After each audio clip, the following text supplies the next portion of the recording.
Canon's developers have been busy creating firmware updates for many of its mirrorless cameras.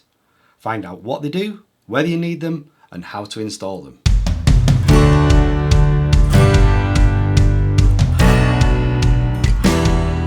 Hi, my name is Rich Dyson from Edinburgh Photography Workshop, and this is Copy Break Photography. Last week, Canon dropped firmware updates for most of the cameras in the EOS R lineup. If you aren't familiar with firmware updates, they're put out by manufacturers to either fix bugs that have been identified in their cameras, or sometimes they can also add new features which the existing hardware can deal with. Whenever new firmware is released, I rush to the specification to see what's been changed and if it's going to enhance my picture taking. When I saw the announcement last week, I've got to say that as a Canon R5 and R6 user, where newer models have replaced both cameras, I wasn't holding my breath for new features. My thoughts were right. All I've been provided with this time is minor tweaks. It is pretty surprising though to see how many cameras have all been updated on the same day. Let's look at all the updates released and what they give to the various models.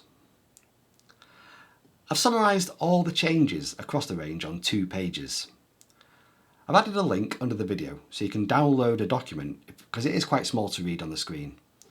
And as you'd expect, the most recent cameras, the R3, R5 Mark II and R6 Mark II, have had most of the enhancements and fixes. The R5 Mark II in particular has had 8 fixes in the latest firmware update. It's interesting to see though that 3 of the R3 fixes are issues that have also been present on early cameras such as the original R5, both R6 versions and the R10 and R50.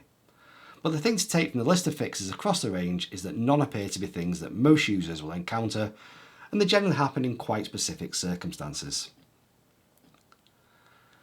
The enhancements are also relatively minor and won't benefit a massive number of users. R3, R5 and R6 Mark II photographers can now include protect and rating flags when using FTP transfers directly from the camera. R3 users will also be glad to know that they can use a wired connection when the camera is in airplane mode. I'm not sure why you might want to do this, but if you need it, knock yourself out. Both R6 versions and the original R5 can now use the LP E6P batteries, launched with the R5 Mark II. This new battery is more powerful and longer lasting than the LP E6NH batteries, so if you've got the £119 to buy the official latest battery, you'll get a few extra shots or a bit more recording time.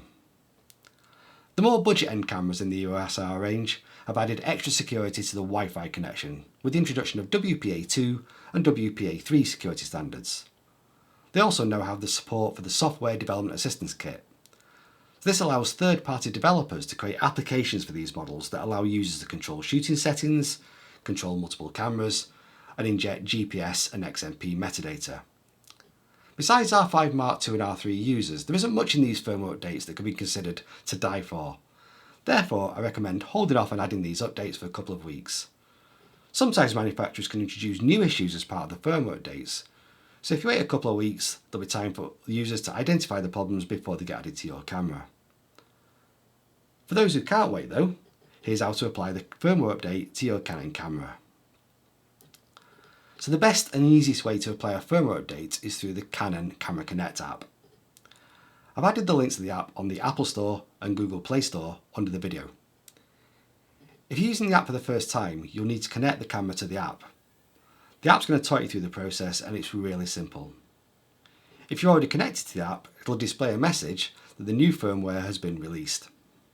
You can either ignore it by clicking on the Later button or press the Download button to continue. On the next screen, there's a summary of the firmware that's about to be downloaded. Press the Download button again.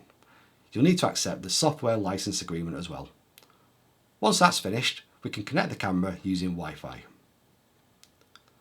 So once the camera's connected to the app, we now have to pop over to the camera screen. A message will pop up telling you that the new firmware has been identified and the version number that is about to be applied. Press the Set button on your camera and you'll be asked to confirm you want to apply the update. So toggle to the OK button and accept it. We now have to wait a few seconds for the update to apply. Make sure you don't switch the camera off during this time, as you might open up the gates to hell, you might be responsible for several animals being wiped off the earth, or maybe just cause problems with your camera. I don't know, I've never tried it. A message will tell you when the update's been completed.